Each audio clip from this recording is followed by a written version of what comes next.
Olá, bem-vindos de volta a mais uma análise aqui nos Clássicos da Prosperidade. Hoje a gente mergulha de cabeça no capítulo 2 de Pense e Enriqueça, do Napoleão Hill, que fala sobre o desejo. E olha, isso aqui não é só um capítulo não, é basicamente o motor de arranque de toda e qualquer grande realização. Vamos decifrar juntos como é que um simples pensamento, quando é cultivado do jeito certo, pode virar um sucesso extraordinário. E para a gente já começar a pensar, fica essa pergunta que, na verdade, é o que move tudo. O que é que realmente separa um sonho vago? Seria bom se de um resultado concreto, de algo que a gente pode ver e tocar. Será que é sorte? Talento? Bom, a resposta do Hill é muito mais poderosa e o mais importante está ao alcance de todo mundo. A resposta está na força do nosso desejo. Napoleão Hill mostra pra gente que o ponto de partida de qualquer conquista não é o trabalho duro, nem a sorte. É a qualidade do nosso desejo. Ele não está falando de um querer passageiro, sabe? Mas daquela faísca inicial, a semente de onde brotam todas as grandes coisas da vida. E aqui é que está o pulo do gato. Um desejo fraco é como uma velhinha no vento. Gera um esforcinho mínimo. É aquele, eu queria mais dinheiro. Agora, um desejo ardente, isso é um foguete. É uma obsessão construtiva que realinha tudo. Nosso comportamento, nosso foco, nossa persistência e aponta a gente numa única direção com uma força incrível. E para deixar isso super claro, Hill conta a história do Edwin C. Barnes. Ele é o exemplo perfeito de alguém que foi muito além do querer e tomou uma decisão que não tinha volta. A palavra que a gente tem que grifar aqui é decisão. O Barnes não ficou esperando uma oportunidade cair no colo. Ele foi lá e criou a oportunidade. Sem um tostão no bolso, sem conhecer o Thomas Edison pessoalmente, a decisão dele era tão forte que ele simplesmente apareceu no laboratório, disposto a varrer o chão se fosse preciso, só para estar perto do objetivo. Ele já agia como o sócio que ele sabia que ia se tornar.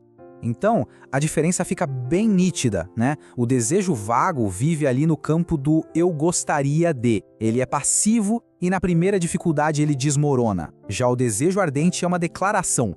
Eu vou. É específico, é proativo e, na verdade, ele se alimenta dos desafios. Então vale a pena parar e pensar um pouquinho. Qual dessas duas vozes tem falado mais alto por aí? Isso nos joga direto numa das metáforas mais fortes do livro todo. A ideia de queimar as pontes. É sobre se colocar num estado mental de compromisso total, sem plano B, sem rota de fuga. A psicologia por trás disso aqui é sensacional. Pensa bem.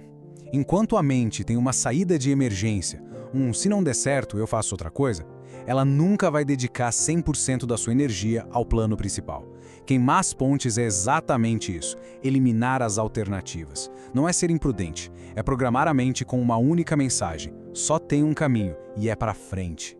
Hill usa a história daquele general que queimou os próprios navios para ilustrar isso. Sem ter como voltar para casa, os soldados lutaram com uma garra, com uma ferocidade que eles nunca teriam se soubessem que a retirada era uma opção. Exatamente esse tipo de energia que um desejo inegociável consegue gerar. Mas como é que a gente cria essa energia na prática? É aqui que o Hill se mostra um verdadeiro mentor. Ele não só fala da importância do desejo, ele entrega um método, um passo a passo, para a gente cultivar isso e transformar em realidade. Pense nisso não como mágica, mas como um guia de estudo disciplinado para nossa mente. O recado aqui é curto e grosso. Sonhos sem um plano são só alucinações. A verdadeira transformação acontece quando a gente pega a energia desse desejo e canaliza ela para um plano de ação concreto, diário. E aqui está o método, os 6 passos práticos do Hill. Primeiro, defina a quantia exata de dinheiro que deseja. Clareza é tudo, nada de muito dinheiro. Segundo, determine exatamente o que vai dar em troca. Não existe almoço grátis. Terceiro, estabeleça uma data limite. Um objetivo sem prazo é só um sonho. Quarto, crie um plano detalhado e comece a agir agora, mesmo que não se sinta pronto. Quinto, escreva tudo isso num papel. A grana, o prazo, o que vai dar em troca e o plano. E o sexto passo, que é o que amarra tudo e ativa o nosso subconsciente. Leia essa declaração em voz alta 2 vezes por dia. Uma de manhã ao acordar e outra à noite, antes de dormir. O objetivo aqui, gente, é um verdadeiro condicionamento mental.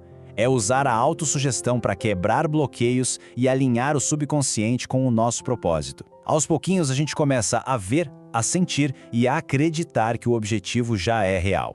E a prática constante desses passos leva a um estado mental que o Hill chama de consciência de riqueza. É a criação de uma nova realidade dentro da gente, que inevitavelmente vai se manifestar do lado de fora. Mas o que é essa tal de consciência de riqueza? Basicamente, é quando o nosso objetivo principal deixa de ser algo que a gente pensa de vez em quando para se tornar a lente através da qual a gente enxerga o mundo. O propósito fica tão dominante que ele guia nossas decisões quase que no piloto automático. E quando essa mentalidade se instala, aí a mágica acontece de verdade. A gente começa a ver oportunidades onde antes não via nada. E, talvez o mais importante, a persistência vira algo natural, porque a ideia de desistir simplesmente não faz mais parte do sistema. E é fundamental a gente entender que este princípio vai muito além de dinheiro. O Hill conta a história emocionante do filho dele, que nasceu com uma deficiência auditiva severa.